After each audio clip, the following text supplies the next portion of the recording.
വിസ്മയമങ്കിൽ തിരരാജ മക്കളെ ഒരു കല്യാണം ഉണ്ട്. ആ കല്യാണം ഒന്നൊന്നര കല്യാണം നിങ്ങൾ ഉണ്ടായില്ലേ? സ്വർഗത്തിലെ കല്യാണത്തിന് ഗുണങ്ങളില്ലേ? ഇൻഷാ അല്ലാഹ് എല്ലാവരും പറയും മുഹമ്മദ് മുസ്തഫ സല്ലല്ലാഹു അലൈഹി വസല്ലം തങ്ങളെ കല്യാണത്തിന് മക്കളെ കൂടേണ്ടത്. ആഹാ, നിങ്ങളെന്താ വിചാരിച്ചത്? നമ്മളെ ഇവിടുത്തെ ഇൻസൈഡും സോപ്പും കൂട്ടൊക്കെ ഇട്ടിട്ട് പുതിയാപ്പിളല്ല. ലോകത്ത് ഹൈ ടോപ്പ് സൗന്ദര്യമുള്ളതായിരിക്കാ മുഹമ്മദ് മുസ്തഫ 100% ഗ്ലാമർ സൃഷ്ടിച്ചിട്ട് നേർ പകുതിയാക്കി 50, ആ 50 പകുതിയാക്കി 25 ഈ 25% യൂസുഫ് അലൈഹി ഇസ്ലാമിന് കൊടുത്തു.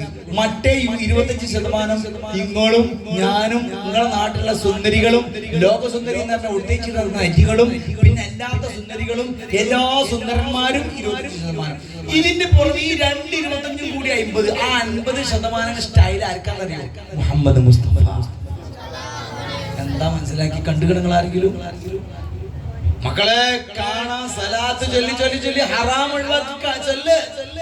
തെറ്റ് ചെയ്യാതെ സ്വലാത്ത് ചൊല്ലി വർദ്ധിപ്പിച്ച കാണും. രണ്ട് ഭാഗത്ത് ഇങ്ങനെ ആൾക്കാർ ഇപ്പൊ വരും പറയുമ്പോ ആദ്യം സുഗന്ധം അടിച്ചു വീശും. ആ സുഗന്ധത്തിന്റെ ശേഷം പിന്നെ ഇങ്ങനെ അടുത്തടുത്തിങ്ങനെ എന്താണ് ആ സ്റ്റൈൽ എന്ന് പറയാനില്ല, വർണ്ണിക്കാൻ വാക്കുണ്ടാവൂല. എന്റെ റസൂലിനെ കാണാൻ എന്തു രസം, എന്റെ ഹബീബിനെ കാണാൻ എന്തു ഹരം. അന്ന് ഗാർതോറിൽ നിന്ന് പുറപ്പെട്ട് മുത്തുനബി സല്ലല്ലാഹു അലൈഹി വസല്ലം സിദ്ദീഖ് റളിയല്ലാഹു അൻഹു യാത്രയിൽ ഉമ്മു മഅബദ് എന്ന് പറയുന്ന ഗ്രാമീണയായ ഒരു പാവപ്പെട്ട സഹോദരിയുടെ വീട്ടിൽ കയറിയിട്ട് ആ സിദ്ദീഖ് റളിയല്ലാഹു അൻഹു ചോദിക്കുന്നു, ഈ ആടുകൾക്കൊന്ന് പാല് കറന്നോട്ടെ. മുത്തുനബി സല്ലല്ലാഹു അലൈഹി വസല്ലം സിദ്ദീഖ് റളിയല്ലാഹു അൻഹു കുടിക്കാനാണ്. അപ്പൊ ആ ബീവി പറഞ്ഞു, അന്ന് ഉമ്മു മഅബദ് ബീവി പറയാണ്, പാലൊട്ടൊന്നുമില്ല, എന്നാൽ എന്റെ ഹബീബ് ഒന്ന് അകടത്ത് കൈവച്ചോട്ടെ. ആയിക്കോട്ടെ. ആ നേരത്തെ മുത്തുനബി സല്ലല്ലാഹു അലൈഹി വസല്ലം നിങ്ങൾ തീരെ പാലില്ലാത്ത ആടിന്റെ അകിടിൽ കൈവച്ച് പാൽ കറക്കുന്നു, കുടിക്കുന്നു, പോകുന്നു. ഉമ്മു മഅബദ് ബീവിയുടെ ഭർത്താവ് ഹസ്ബൻഡ് വന്നപ്പോ പറയാണ്, ഇവിടെ രണ്ട് മഹാവ്യക്തിത്വങ്ങൾ വന്നു. എന്തൊരു സ്റ്റൈലാണ്! അസജുൽ ഹാജിബൈൻ, കണ്ണിന്റെ വിരികം നല്ല കട്ടിയുണ്ട്. സുർമയിട്ട കണ്ണുകളാണ്. അതേ, കവിൾത്തടം വളരെ സ്മൂത്താണ്, സോഫ്റ്റ് ആണ്. എന്തൊരു സ്റ്റൈലുണ്ടെന്ന മൃദുലമായ മുഖം. പുഞ്ചിരിക്കുമ്പോ എന്താണ് ചുണ്ടുകളുടെ ചന്തം, അടിവച്ചടിവച്ചിങ്ങനെ ആയി. എന്താണ് ലങ്കുമലങ്കൃത മൊഞ്ച ബദറുളി തിങ്കളി രാജ, ലങ്കുമലങ്കൃത മൊഞ്ച ബദറുളി തിങ്കളി രാജ. കാണാൻ എന്തൊരു മൊഞ്ച, കണ്ടാലി മാറിഞ്ച, ലങ്കുമലങ്കൃത മൊഞ്ച ബദറുളി തിങ്കളി രാജ. കാണാൻ എന്തൊരു മൊഞ്ച, കണ്ടാലി മാറിഞ്ച. അങ്ങനെ അടിവച്ചടിപ്പിച്ച് വെച്ചപ്പോ ബീവി പറയാ, ഇതാ ഒരു പ്രകാശിക്കുന്ന ചന്ദ്രനാണ് വരുന്നത് തോന്നുന്നത്. മക്കളത് കണ്ടു. ഇങ്ങനെയാണ് നബി സല്ലല്ലാഹു അലൈഹി വസല്ലം കാണണം. എന്ത് കാണണം? തെറ്റ് ചെയ്യാതിരിക്കുക, സ്വലാത്ത് വർദ്ധിപ്പിക്കുക. അപ്പൊ നിസ്കരിക്കേണ്ടി വരും. നിസ്കരിക്കാൻ കുറ്റമില്ല, ഹറാമല്ലേ? നിസ്കരിക്കേണ്ടി വരും. ഉമ്മ പറഞ്ഞു കേൾക്കേണ്ടി വരും.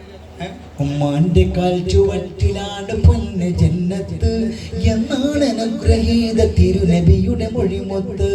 ഉമ്മാന്റെ നേരെ ശബ്ദമുയർത്തരുതേ കലിമൂത്ത്, ആ ഉള്ളി പുള്ളി എന്നാലന്ന് തൊട്ടാണാപത്ത്. അല്ലാഹു തആല നമ്മളെ കാത്തുരക്ഷിക്കട്ടെ. അപ്പൊ ചുരുക്കി പറയാ, ഉമ്മു മഅബദ് ബീവി പത്രപോലെ പറയുന്ന വേറുണ്ടേക്ക് അബൂജഹൽ. ഇപ്പൊ നമ്മളിപ്പോ ഒരു പറയാൻ പോകണ്ടല്ലോ, അള്ളാഹ് ബദറോടെ കത്തിക്കണ്ടേ, നമുക്ക് കുറച്ചുകൂടി പാടാം. അബൂജഹൽ എന്ന സാധനമാണ്. ചങ്ങനങ്ങൾ കേട്ടില്ലേ? ഒരു വല്ലാത്ത ശബ്ദം. ഈ ചങ്ങായി എന്ത് ചെയ്ത് തകർക്കാൻ കഴിയില്ല. അതിൽ അന്നത്തെ സിറിയയിലെ ഭരണാധികാരി ഹബീബുൻ മാലിക്കാണ്.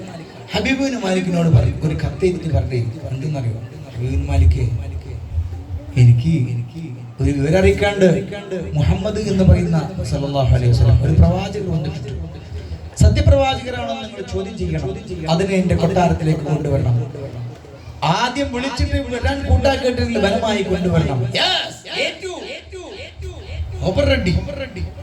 റെഡിയായി എന്ന് മാത്രമല്ല, 12 പട്ടാളക്കാരെ കൂട്ടിട്ട് പോയിട്ട് ക്ഷണിക്കേണ്ട താമസം റെഡി. അങ്ങനെ വരും. ഖദീജ റളിയല്ലാഹു അൻഹ കൂടെ ഉണ്ട്, സിദ്ദീഖ് റളിയല്ലാഹു തആല അൻഹു കൂടെ ഉണ്ട്. അങ്ങനെ വരുമ്പോ ഈ അബൂജഹലും പരിവാരങ്ങളും ഹബീബ് ബിൻ മാലിക്കും ഈ പറഞ്ഞ പട്ടാളക്കാരും ഇവരൊക്കെ കാൽമക്കാലം വെച്ച് ഒരു യാതി കിബറന്മാരായി ഇരിക്കുമ്പോൾ മുത്തുനബി സല്ലല്ലാഹു അലൈഹി വസല്ലം തങ്ങൾ തലപ്പാവും ധരിച്ചിട്ട് ഇങ്ങനെ വരുമ്പോൾ രംഗം കിതാബ് പറയാണ്, എന്താണ് വരവ്? ആ അടി വെച്ച് ഇങ്ങനെ വീട്ടിൽ ഇങ്ങനെ എന്തല്ലേ ഇങ്ങനെ അടുത്തിട്ട് പറഞ്ഞു പോവാണ്. എന്നിട്ട് നീക്കാത്ത ഊരെങ്ങനെ പൊന്തി പോവാണ്. അങ്ങനെ നബി സല്ലല്ലാഹു അലൈഹി വസല്ലം അടുത്തെത്തി. കേൾക്കണം. എന്നിട്ട് ചോദിക്കണം ഹബീബ് ബിൻ മാലിക്, നിങ്ങൾ പ്രവാചകരാണെന്ന് പറയുന്നുണ്ട്, പ്രവാചകന്മാർ മോചനത്ത് കാണിച്ചു തരും, അതുകൊണ്ട് മോചനത്ത് കാണിക്കാൻ കഴിയുമോ? എന്നാ ഞാനൊരു മോചനത്ത് കാണിച്ചു തരാം, അതങ്ങനെ ഇങ്ങനെ നല്ല കണ്ടേ. എന്താ നിങ്ങൾക്ക് വേണ്ടത്? നിങ്ങൾ എന്താ വേണ്ടി? എന്ത് മോചനത്തെ വേണ്ടി? അപ്പാളാ മറുപടി, ഇപ്പതാ സൂര്യൻ ഇവിടുന്ന് പോകണം, എന്നിട്ട് ചന്ദ്രൻ വരണം. ചന്ദ്രേട്ടനല്ല, കോട്ടിനുള്ള ചന്ദ്രനല്ല, ഒറിജിനാലിറ്റി ചന്ദ്രൻ വരണം.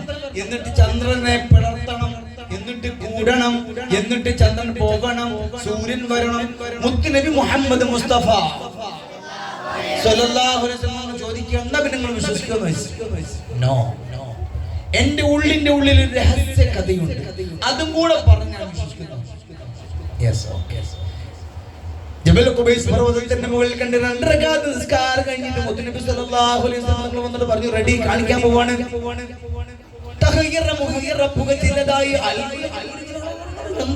സൂര്യനോട് പോകാൻ പറയുന്നു, സൂര്യനോട് പോകാൻ പറഞ്ഞു, ചന്ദ്രനോട് വരാൻ പറഞ്ഞു. ചന്ദ്രൻ ഇവിടുന്ന് ഇങ്ങനെ പിളർത്തി കേട്ടില്ലേ? ചെറുമാൻ പെരുമാള രംഗം കണ്ടതൊക്കെ കൂടി സമയം ഹൈ സ്പീഡ് പോലെ എന്തോ സമയത്തിന് എന്താ നോക്കിങ്ങളെ ഈ രംഗം കാണിച്ചിട്ട് പിന്നെ ചോദിച്ചു എന്താ വേണ്ട വിശ്വസിക്കും. അപ്പൊ എന്നോട് പറഞ്ഞേ, ആ വിപുലമാർക്ക് പറഞ്ഞേ, ഇതാ എന്റെ ഉള്ളിൽ രഹസ്യ കഥയുണ്ട്, കൊട്ടാരത്തിലേക്ക് അറിയില്ല, പട്ടാളക്കാർക്ക് അറിയില്ല, കൂടിയാർക്കും അറിയില്ല. ആ രഹസ്യ കഥ നിങ്ങൾ പറഞ്ഞാൽ, അവിടുന്ന് പറഞ്ഞാൽ ഞാൻ വിശ്വസിക്കും. ആ നേരത്തെ നബി മുഹമ്മദ് മുസ്തഫ, മക്കളെ മുഹമ്മദ് മുസ്തഫ സല്ലല്ലാഹു അലൈഹി വസല്ലം, മുഹമ്മദ് മുസ്തഫ സല്ലല്ലാഹു അലൈഹി വസല്ലം, ഒരു സലാത്തിന് 10 100 മുഹമ്മദ് മുസ്തഫ സല്ലല്ലാഹു അലൈഹി വസല്ലം. ഒരു സംഗതി കേൾക്കണം, സ്വകാര്യം 1000 സ്വലാത്ത് സഹോദരിമാരെ എന്നും ഒരാൾ ചെല്ലുകയാണെങ്കിൽ, ഞാൻ കിതാബിൽ കണ്ടതാ കേട്ടതല്ല, ആ മനുഷ്യന്റെ ശരീരം അല്ലാഹു തആല നരകത്തിനെ തൊട്ട് ഹറാമാക്കിയിരിക്കുന്നു. നരകം തൊടൂല, മാണെങ്കിൽ ചെല്ലിക്കൂടെ. 1.5 മണിക്കൂർ കണ്ട, 1 മണിക്കൂർ 20 ഇവിടെ ഒരു ദിവസം മണിക്കൂറില്ലേ? മണിക്കൂർ എന്ന് മനസ്സിലായില്ലേ? ഒരു ദിവസം എത്ര മണിക്കൂറുണ്ട്? 24 അല്ലേ? 24 മണിക്കൂർ. 24 മണിക്കൂറിൽ 1 മണിക്കൂർ നിസ്കരിക്കും. എവിടെ? 25 മിനിറ്റ് നിസ്കാരം കഴിയും അല്ലേ? അല്ലാഹു അക്ബർ,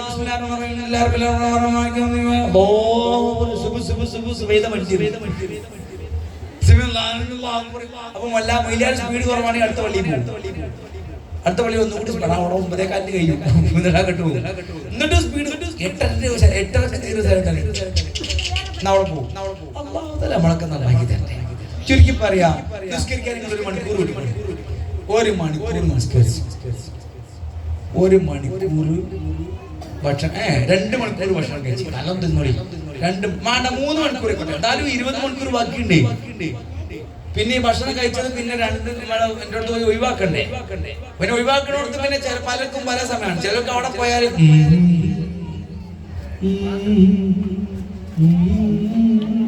അങ്ങനത്തെ ആൾക്കൊക്കെ നേരം പോകും. മര്യാദക്ക് പോയി വരുന്നവര് അത് മുണ്ടാതൊക്കെ സുന്നത്താണ്. ഇനി അവിടെ പോയി പാടണ്ട, പാട്ട് പുറത്തുനിന്ന് പാടിയാൽ മതി. ബാത്റൂമിൽ പോയിട്ട് ബ്രഷ് ചെയ്യരുത്, പല്ല് മഞ്ഞാകും. അതന്നെ ഓളെ പല്ല് മഞ്ഞ, അതന്നെ ഓന്റെ പല്ല്, അത് നിങ്ങൾ പറയണ്ട. മഞ്ഞ നേരെ കോളും, അത് നിങ്ങൾ കണക്കെടുപ്പ് എടുക്കണ്ട. ഒരാളെ പറഞ്ഞാൽ പിന്നെ അതന്നെ ഓള് ഓനെ വേണ്ട, അതാവും. അതുകൊണ്ട് അതിന് നിൽക്കണ്ട, ബാത്റൂമിൽ പോയി വലിയ നിൽക്കണ്ട, പോട്ടെ.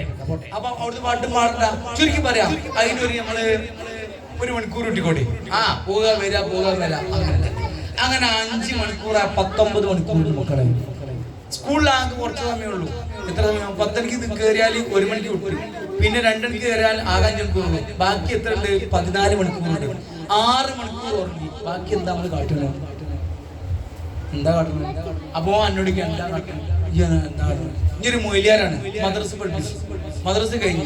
പിന്നെ ഞങ്ങൾക്ക് ചെറിയ പരിപാടികളൊക്കെ ഉണ്ട്. ഒരു 8 മണിക്കൂർ. അപ്പൊ ഇതായി 10 മണിക്കൂറായി. പിന്നെ ബാക്കി 14 മണിക്കൂറുണ്ട്.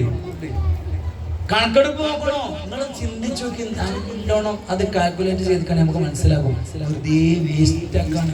ഇന്ന് മുതൽ 1000 സലാത്തെല്ലാം തീർന്നാൽ നമ്മൾ പരിപാടി വിജയിച്ചു.